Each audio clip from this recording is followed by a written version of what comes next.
Today I am covering the 5 things you need to know about the Milk Makeup Concealer before you buy it. Hey everybody, I'm Britt, creator of The Style Shaker, your guide to cleaner, greener beauty, skincare, and beyond. I've tried out hundreds of cleaner beauty and skincare products. I share my honest reviews over here so you have a better idea of what to buy and more importantly, what not to buy. Please consider taking 2 quick seconds to hit that like button.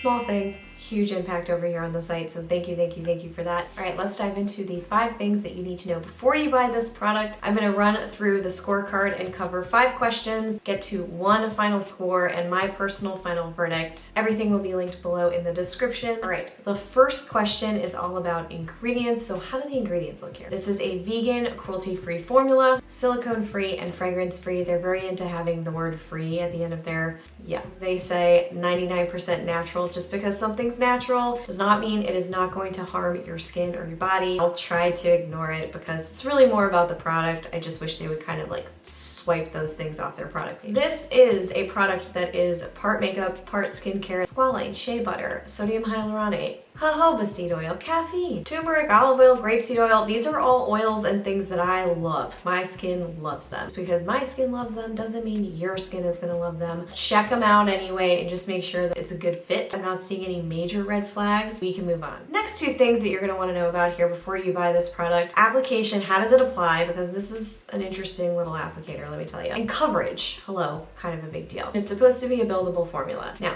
there is a lot of plastic going on and I'm not happy about it. And there's this pumpy thing going on and this antimicrobial glass roller ball. I love that it's antimicrobial. However, it's very weird to apply with just the roller ball. It's not great. I wish it just had a brush at the very end of it and then it would be perfect. This is the best way to apply it in my opinion. I used my brush to pick it off the roller ball so I wouldn't get all gunky. You pump it up and you don't use all of the product on there because a little bit does go a long way. So again, a little messy. And then from there, I just would apply it onto the face with the brush and press it in with my finger. I did use and try the brush as well upon application. It did not work as well. It didn't soak in as well unless I used my finger. You could also use a sponge. The brand says you can layer this over a moisturizer or over sunscreen or eye cream.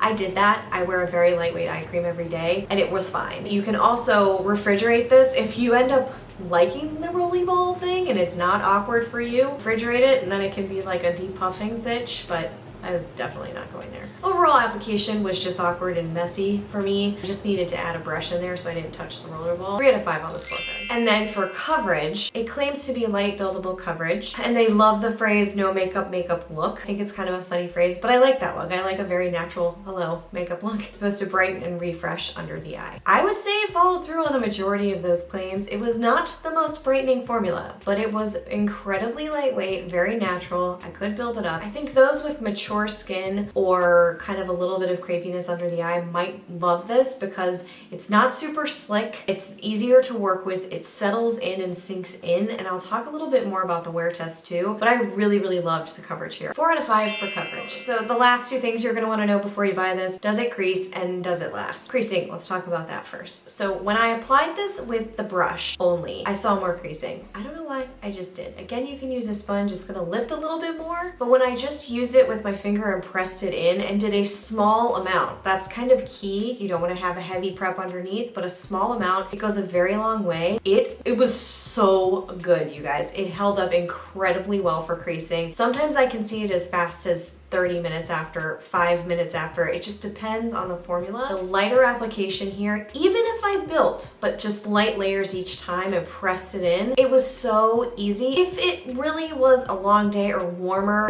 temperatures, more humidity, I would want to set it, but I didn't have to set this. If you have very oily under eyes, then you're going to want to set it. You're probably just used to that. I recommend some powders back on my website. You can use the 14E setting powder. I don't feel like it has a lot of kickback. And I've tried a couple others you can check out there in Britt's picks. I think it did a great job in terms of not creasing, which also made it look even more natural. And you can multitask this too. You can bring it to other parts of the face. This was easy to just press into the skin here, and it didn't separate. It didn't show texture. 4 out of 5 for creasing. And for the wear test, it almost got a 4. It almost got a 4 out of 5 there too. It wasn't perfect. It was far from the worst wear test I've ever seen. But I did see a little bit of gathering by the end of the day, which I kind of expect with a concealer that's super lightweight, a little bit more liquidy. Although it happens with cream concealers too. I saw some dulling, kind of. It didn't really brighten the full day. So for me, the wear test was good. It just wasn't the greatest. End of day for the Milk concealer.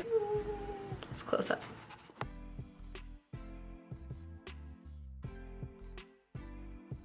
Pretty good. It's not a full 8 hours and it's already a little bit more diminished than I would like to see. Just a little dulled.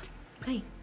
Overall, I gave it a middle of the road score with a 3 out of 5 on wear test, which brings me to the final score, which is, drum roll please, a 14 out of 20. I feel like it would have scored higher there if it weren't for this applicator and the plastic and stuff like that. So they're working on packaging. They talk about it on their website. I have a link to what the brand is doing about that, which is good to hear. But overall, that score seems a little probably lower than I would have thought because I actually really like this thing, which gets me to my final verdict. Would I buy it again? It pains me that this applicator is so bad and the packaging is so crappy with all this plastic. It pains me because I love this concealer. I've been using it almost every day since I've gotten it. I'm wearing it right now. It's just a good fit. So yeah, I really want them to supply refills or figure it out. I'm torn with the packaging, but I think I might. Yeah, I probably would buy it because they created a refill option for their tinted moisturizer, which I also got. So if they can do it for that, can they do it for this? Like guys, do it for this and I am all in. It is a no-brainer, yes. So that's what the scorecard says. That's what my final verdict is. What do you think about this one? Let me know and share your thoughts below on that. And if you're still looking for your go-to cleaner concealer, then you can check out the concealers playlist over here. I have links back to specific ones that I think could be good alternates back on the site, or you can just beeline it to Britt's Picks, which is my one-pager, which is back on the website as well. So it's one page, all my favorites, all in one place. Thank you so much for watching this one. I hope you found it helpful. If you did, don't forget to hit that like button if you haven't already, and I'll see you right back here real soon. Until then, bye.